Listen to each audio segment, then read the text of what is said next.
Hey guys, John Trousdale with Power TV. I'm here at the Dynojet booth at PRI 2011. Now we all know Dynojet and we all know SCT, but you might not have known that SCT uses Dynojet dynos to test and calibrate a lot of their products. We're going to join Steve Mignani out at this SCT open house to learn more.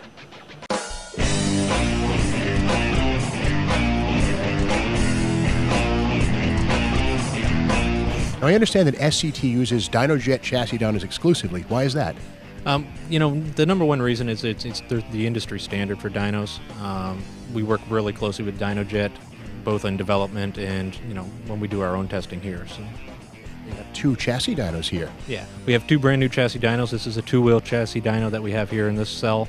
The cell next door is an all-wheel drive chassis dyno that we can use for testing all-wheel drive vehicles or four-wheel drive trucks, that sort of thing.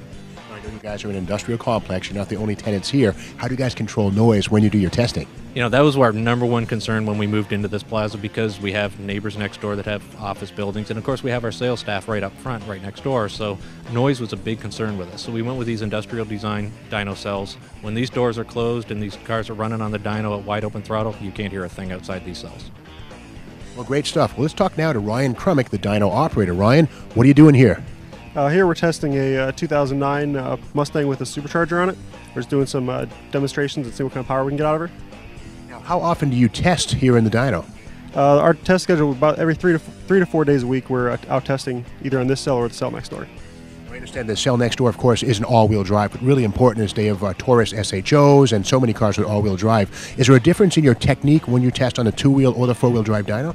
The technique is pretty similar, other than we have a lot more straps on the all-wheel drive to keep stability with all four wheels moving versus two-wheel drive where the front wheels are stationary. It provides a little more support for you. Where can our viewers go to find more?